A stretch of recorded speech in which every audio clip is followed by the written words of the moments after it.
Today I'm making a background using some watercolours, some crayons, Faber-Castell watercolour gel pens, some distress inks, just having a good play. I really wanted to try this background, just stamping some of these watercolour effects onto wet watercolour paper and seeing how they went. And I was also determined to have a play with my Tonic stamping platform, and you'll see that later. Here I am, I'm just stamping onto some good quality watercolour paper strapped down onto my board, and I'm varying up the colours a little bit with some neo colours. Not sure what the green one is. The purple is violet, and I also use turquoise and azure as well. And I quite like the effect of not cleaning the stamp and using one colour and then stamping, rubbing on another colour and stamping over it.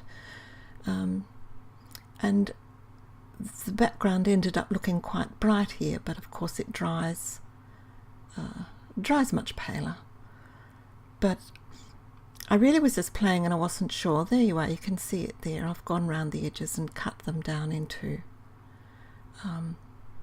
size suitable for putting onto cards. Now I've got the platform out and I'm just getting the watercolour paper nice and wet. I'm popping it into the corner, and I'm using what is it? It's an Alter New Beautiful Day stamp. I quite like this layered peony probably. It's very easy to layer up and always looks good. So here I'm using distress inks. I used first of all shaded lilac, which was quite pale, and for the second one I used the neo colours. So distress inks for the mauvey one and the neo colours for this one. This is one of the real advantages of the stamping platform, is you can do multiples and come back in and overstamp and do all sorts of things. I'm very pleased I finally managed to pick myself one up. The neo colours were a bit wishy-washy, but I sort of wanted that effect. That's why I wet the paper. I wanted it to be nice and watery looking. So 2 or 3 applications, and it ended up looking quite nice in the finish. Now for the second layer, and for the second layer on the distress ink one I used Dusty Concord.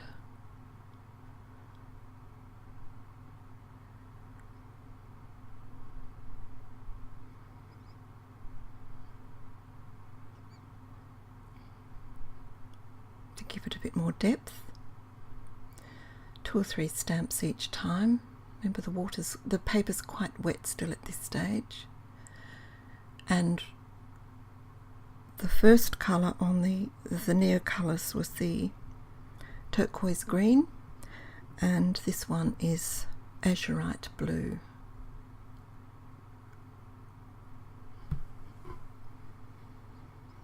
And they each took 2 or 3 goes just to get the depth of colour sufficient. A little bit of extra water on the stamp to spread it.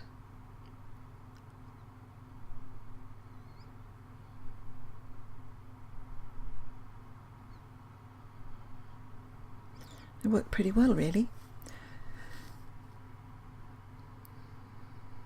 For the third layer on the purple one I used seedless preserves.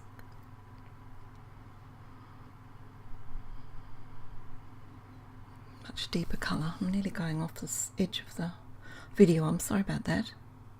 Get carried away and forget what I'm doing. This is not quite...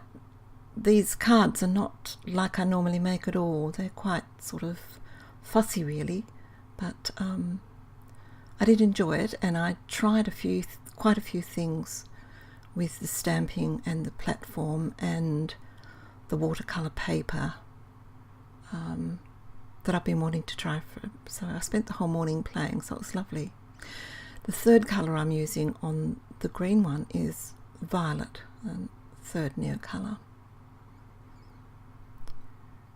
and the reason I mixed them up was because I quite liked the look of when I did the background and mixing up the colours by not cleaning the stamp in between. So I thought, oh, I'd put the violet on this just as the highlight colour on the top.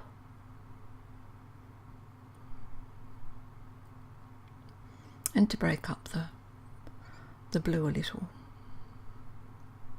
It looks quite pretty.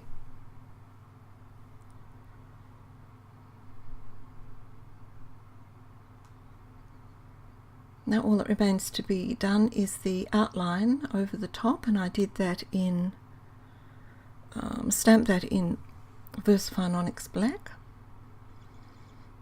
and also Versamark ink, and then clear embossing powder over the top. I really like being able to add that extra layer of shine onto a card.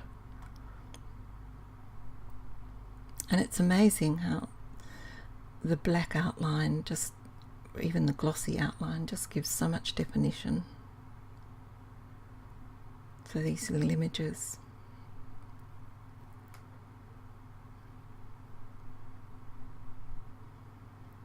I did them both exactly the same way, but because the green-blue one was still quite damp, I wondered how the embossing powder would go, whether it would stick all over the image rather than just on the VersaFine outline, and it did. You'll see it in a minute when I've put the powder on. It actually covered the whole of the front because the paper was still quite damp, and it looks very pretty. The purple one ended up just having, you can see it looks dusty all over.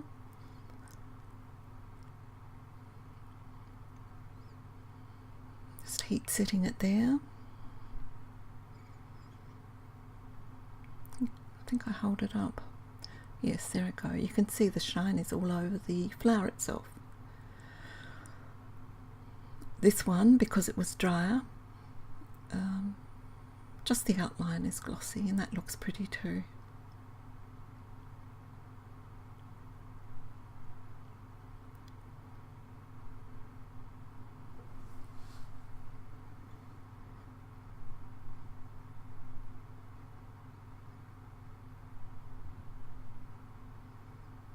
Just heat setting that.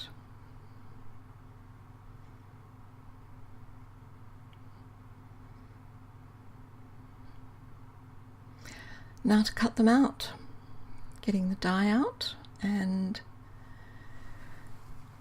I don't ever try and die cut these sorts of images by just lining it up. I make a little template by cutting a scrap of paper. Nice thick card is best. This one was a little thin and it wasn't as easy to manage as a thicker one. When I did the leaves, I used a much thicker piece of card and it works much better. But you get a much better die cut if you make yourself a template. It's so much easier to line up, and the die just pops back into it to be die cut. Now I'm doing the leaves, and I've cut most of this out so you're not bored witless. I start with, these are all distress inks, by the way. I just did them all with distress inks. This one I started with the shaded lilac again.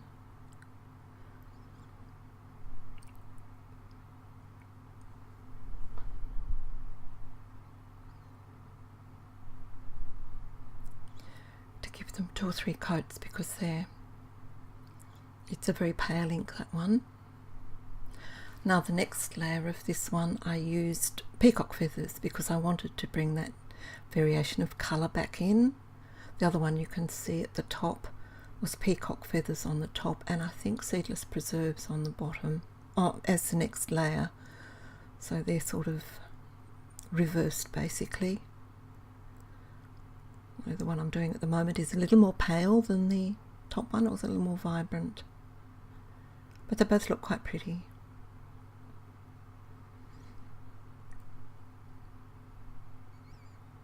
Putting the outlines on, And again, I heat set these with the clear embossing powder as well.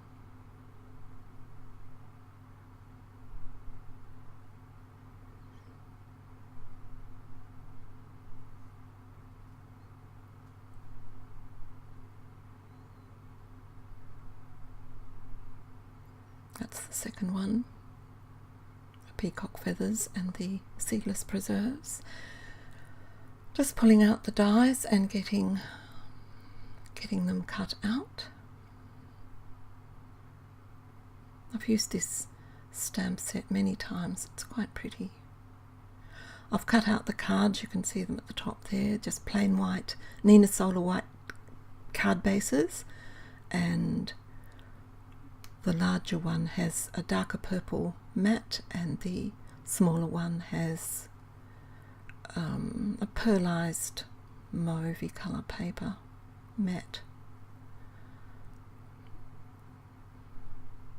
Just working out where I want that happy. That is from a paper tray ink, Pretty Petunias. No, it's not, I'm telling fibs. It's a wet paint paper tray ink stamp set. The happy, I've heat embossed that in black. Just working out where I want everything. I've added tape to the back and I'm putting those flowers and leaves in place on the card. It's a very old roll of double-sided tape, so I always add a little bit of wet glue. It also allows you to move them around a little if you need to, if they're not exactly in the right spot. Just trimming off that leaf and adhering it on. And here's the second one. For this one I'm using an old Annabelle stamp set called Design of Flowers, and that pretty Happy Mother's Day stamp was from that. And I stamped that in a paper tray ink, Royal Velvet dye ink, and heat embossed that as well. You can see just assembling that onto the mat.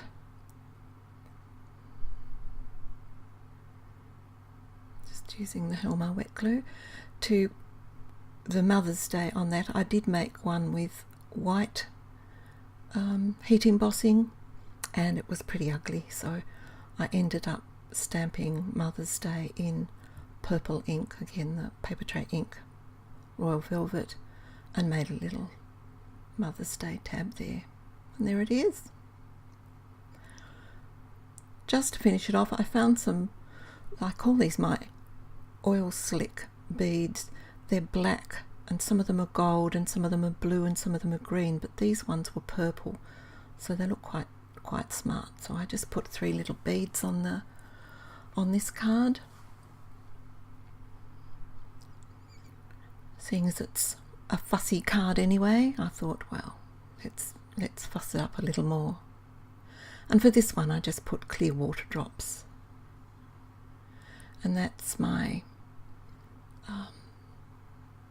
picker up, which worked well today. It's been very warm here today again. It doesn't work at all well when it's cold. It's got a waxy end and it works beautifully in the very warm weather, but worked okay today, so I was pleased. So that's the second one. I've got some pictures here of them. That's the first one, and that one's 5.5 inches square, and that's the second one, which is 4.25 inches square. Well, that's it. Hope you enjoyed it. Thanks for watching. See you soon. Bye.